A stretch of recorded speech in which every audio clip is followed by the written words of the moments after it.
এবার চাকরি দুর্নীতি নিয়ে সরব বিজেপি। এবার বীরভূমে ডিআই মাধ্যমিকের দপ্তরে তালা ঝুলিয়ে প্রতিবাদে বিজেপি। এদিন দুপুরে শিউরের বড়বাগান মোড় থেকে মিছিল শুরু হয়। সেখানে উপস্থিত রয়েছেন বিজেপি রাজ্য সাধারণ সম্পাদক জগন্নাথ চট্টোপাধ্যায়, জেলা সভাপতি ধ্রুব সাহা সহ অন্যান্যরা। সেখানেই ডিআই অফিস তালা ঝুলিয়ে বিক্ষোভ দেখায় বিজেপি। অন্যদিকে এই দিনে বিজেপির এই কর্মসূচি শুনে ডিআই অফিসে ছুটে আসেন এক চাকরিহারা। তার বাড়ি ডিআই অফিসের কাছে, তাই তিনি মাইকিং শুনতে পেয়ে ছুটে আসেন, কথা বলেন বিজেপি নেতৃত্বের সঙ্গে।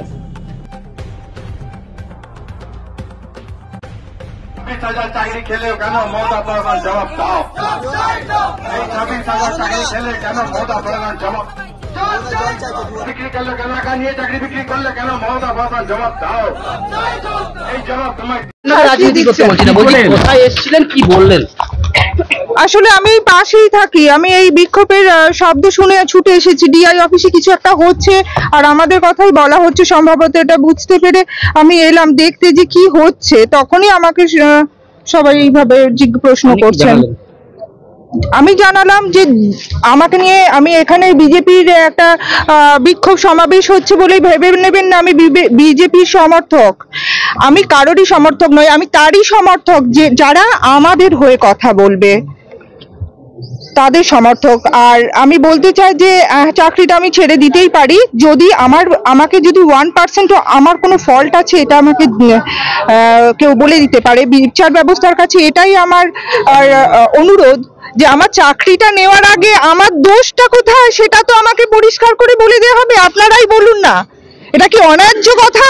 আমি তো একটা সাধারণ নাগরিক, আমার নাগরিক হিসাবে আমার দেশ আমাকে এইটুকু দেবে না? আমাদের থেকে শুধু সার্ভিস নেবে? বাঁচতেই পারলো না, এতদিন ধরে বাঁচতে পারলো না, না বাঁচার সদিচ্ছা নেই, সেটা নিয়েই তো প্রশ্ন। কেন বাঁচতে পারবে না? আর বাঁচার দায় কি আমাদের? আমরা পরীক্ষা দেবো আবার আমরাই বেছে দেব না? যারা পরীক্ষা নিয়েছিল তাদের দায়িত্ব। আর বাঁচতে পারুক আর নাই পারুক, আমাদের মতো নিরীহ মানুষের উপর দিয়ে অনুমানের ভিত্তিতে আমাদের চাকরিটা নিয়ে নেবে আর সামাজিক আর অর্থনৈতিক সংকটের মুখে আমাদের কেন পড়তে হবে? আমাদের কি দোষ ছিল? সব এটা তো জলের মতো পরিষ্কার। না, দেব না। ভলেন্টারি সার্ভিস কেন দেব? আমরা হকের চাকরি, আমি ভলেন্টারি সার্ভিস দেওয়ার জন্য নিশ্চয়ই আমার 12-14 বছর পরিশ্রম, তারপরে চাকরি পাওয়া, তারপরে বাড়ি থেকে 5টা জেলা পেরিয়ে এসে আমার পোস্টিং হয়েছে, সেখানে চাকরি করছি ভলেন্টারি দেওয়ার জন্য। আমার ইএমআইটা কে গুনবে? আমি খাবো কি? রাস্তায় তো নেমে গেছি, রাস্তায় ভিক্ষা করবো এবার, কিন্তু ভলেন্টারি সার্ভিস দিতে যাব না। না, আমি এরকম স্টোক শুনতে যাই না যেখানে সেখানে। কোন স্কুলে শিক্ষকতা করতে? আমি করমখাল এসএন বিদ্যা ভবনে শিক্ষকতা করি, শিক্ষিকা। ভালো লাগে অর্পিতা ঘোষ। আমি আমার চাকরি ফেরত চাই। আশ্বাসে হবে কি কারোর কাছে গিয়ে হবে? কে করে দেবে? সাধারণ জনগণ, মিডিয়া বা কোনো পলিটিক্যাল পার্টি কে আমার পাশে আছে আমি জানি না, যে আমার সঙ্গে থাকবে। আর আমি কাউকে বলছি না যে শুধু শুধুই আমার পাশে থাকুন, সত্যের পাশে থাকুন। যারা সত্যি করেছে, বঞ্চনা করেছে তাদের। এই রকম প্রশ্ন কেন করছেন? আপনারা জানেন না দায়ীকে? দায়ী যেই হোক, অন্তত আমাদের মতো বঞ্চিত মানুষগুলো নয়।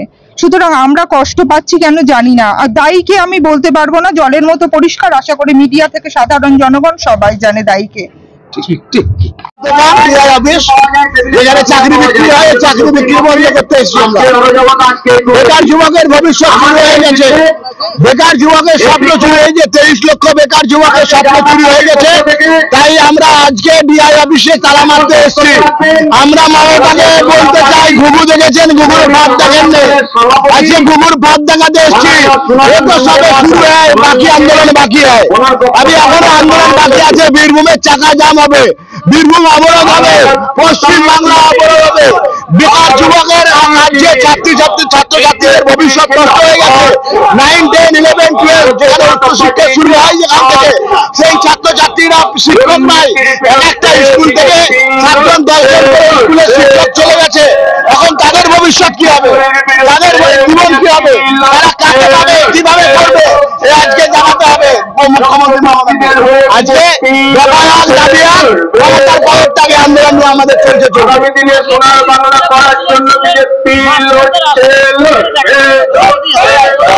এই জন্যই তো আমরা আন্দোলনটা করছি।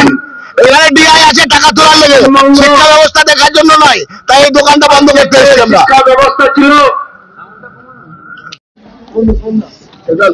শিক্ষক এবং অশিক্ষক কর্মী নিয়োগের নামে বাংলার 23 লক্ষ বেকার যুবক যুবতীর সঙ্গে প্রতারণা করেছেন মমতা বন্দ্যোপাধ্যায়।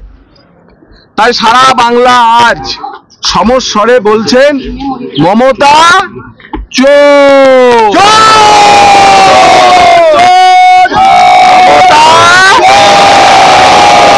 এটাই হচ্ছে আজ সারা বাংলার আওয়াজ।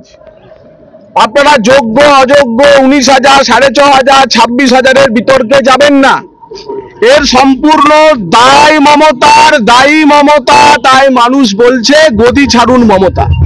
কিন্তু আদতে যে 23 লক্ষ পরীক্ষার্থী শিক্ষক হতেছে, অশিক্ষক কর্মী হতেছে, স্কুলের 4র্থ শ্রেণীর কর্মী হতেছে, সেদিন পরীক্ষা দিয়েছিল, প্রত্যেকের মধ্যে আশা ছিল।